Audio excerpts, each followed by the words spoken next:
নমস্কাৰ মোৰ channel economics ফলৰ সকলোকে স্বাগতম জনাইছো আৰু অন্য এটি ভিডিঅ' লৈ আপোনালোকৰ মাজত আহিছো আসলতে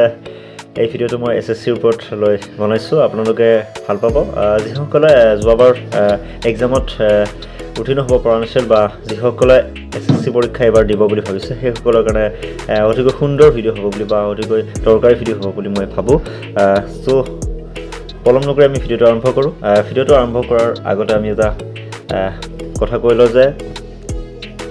হাৰংগে नहीं तो सीखोगे कैसे और सीखोगे नहीं तो जीतोगे कैसे तो আমি যদি জীৱনত যদি নাহাৰো আমি কেনেকৈ কোনখিনিত ভুল হৈছে আমি সেইখিনি আমি শিকিব লাগিব বা শুধৰাব নোৱাৰিম আৰু যদি সেই শুধৰোৱাটো যদি আমাৰ জীৱনত নাথাকে আমি কেনেকৈ জিকিম আচলতে আমি তাৰ বিষয়ে আমি কম আজি সিকালি আমি যিসকলে আমাৰ যোৱা বছৰ এছএছচি এক্সাম দিছিলে সেইসকলৰ মেক্সিমামে কি ভুল কৰিছিল মানে হ'ল আমাৰ যেটো 100টা প্ৰশ্ন থাকে নহয় 100টা প্ৰশ্নত আমি কি কৰিছিলো পাৰা আমি ধৰা হ'ল আমি 30টা আমি পাৰিছিলো তাৰ পিছত আমি কি কৰিছিলো সেই 30টাৰ ভিতৰত আমি 30টা যেতিয়া পাৰিছিলো তাৰ পিছত ভাবিলো 30টা হয়তো কৰিলে আমি সিলেকশন নহম তো আমি কি কৰিছিলো আমি আন্তাজত কিছুমান আমি কি কৰিছিলো প্ৰশ্ন আকৌ আমি কি উত্তৰ কৰিছিলো তাৰ ফলত আমাৰ কি হৈছিল মানে মাইনাস পইণ্ট যেটো আছিল যোৱাবাৰ বা এবাৰো মাইনাস পইণ্ট যেটো আছে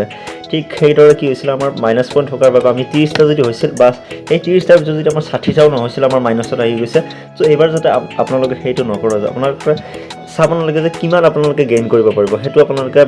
পৰীক্ষাৰ ৰিজাল্টৰ ওপৰত বা কাটঅফৰ ওপৰত ডিপেন্ড কৰিব আপোনালোকে নিজকে নিজে মানে ভাবি নলব যে মই 30টা কৰিব পাৰিছো মই সিলেকশন হ'ম না আসলতে আপোনালোকে 30টা হয়তো 30 নম্বৰৰ পৰা আহিব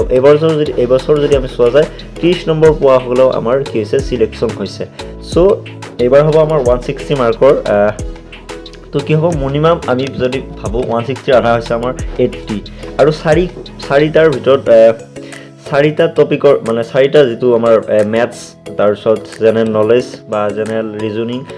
তাৰ আৰু যদি হিন্দী এই চাৰিটাৰ ভিতৰত আপোনালোকে যদি 10টা কোৱেশ্যন যদি কৰে 80 মাৰ্ক হ'ব এটা কোৱেশ্যনত 2 নম্বৰকে থাকিব আমাৰ 80 মাৰ্কস হলে আমি পাম আৰু 80 যদি আমি কম যদি পাওঁ 70 মানো যদি পাওঁ আমাৰ সিলেকশন হ'ব কিন্তু আপোনালোকে এইটো নকৰিব যে এই বছৰ যোৱা বছৰটো গ'ল যি হল আৰু এই বছৰ এইটো নকৰিব যে আপোনালোকে পাৰাখিনটি আপোনালোকে কৰক আৰু যাতে তাৰ ওপৰঞ্চি যাতে আপোনালোকে ভুল তথ্য এটা দি নহওক তেতিয়া হলে আপোনাৰ কি হ'ব মাইনাস পইণ্টৰ অহাৰ ফলত আপোনাৰ সিলেকশন নহব পাৰে মই এটা কথা ক'ব বিচাৰিছো যিসকলে এবাৰ এছএছচি পৰীক্ষা দিব তেওঁলোকে মোৰ মতে প্ৰথমতে কি কৰে সিলেবাসখন মোৰ মতে ডাউনলোড কৰি লগাটো খুবেই জৰুৰী আসলতে সিলেবাসৰ ওপৰত আসলতে আমি যেনেকা মেট্ৰিক পৰীক্ষা দিছিলো বা হায়াৰ সেকেন্ডাৰী পৰীক্ষা দিছিলো তেতিয়া আমি কি কৰিছিলো আমাৰ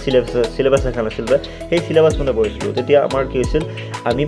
সেই মতে আমাৰ কি হৈছিল আমাৰ প্ৰশ্নবিলাক আহিছিল আৰু যদি এছএছচি টো যদি হেইটো আপোনালোকে কৰে সিলেবাসখন যদি আমি ডাউনলোড কৰি বা সিলেবাসত এজৰ হল ৰিজনিংৰ সিলেবাসখন ডাউনলোড কৰি ম্যাথছৰ সিলেবাস বা হিন্দী সিলেবাস এইবিলাক যে সকলো সিলেবাস ডাউনলোড কৰি যদি আমি ইউটিউবতে হওক বা কিতাপতে আমি ফলো কৰি যদি আমি পঢ়িব লওঁ তেতিয়া হয়তো নিশ্চয় সিলেকশন হ'ব আসলতে আজি হল ডিসেম্বৰ 1 তাৰিখ আৰু ডিসেম্বৰ 1 তাৰিখৰ পৰা যদি আমি এছএছচি পৰীক্ষা হ'ব ধৰ হল জানুৱাৰী 10 বা 15 পৰা ষ্টাৰ্ট হৈ যাব তাৰ পিছত আমি যদি আজিৰ পৰা যদি আমি ভালকে পঢ়ো বা দিনত যদি আমি 1 ঘণ্টা মানে 6 ঘণ্টাকৈ যদি আমি পঢ়ো 45 দিনত কিমান হ'ব আমাৰ কিমান হ'ব 270 ঘণ্টা আৰু 270 ঘণ্টাক যদি আমি কি কৰো এই চাৰিটা যদি সাবজেক্টৰে যদি ডিভাইড কৰো আমাৰ 67 আৱাৰ কে পৰিব আৰু যদি আপোনালোকে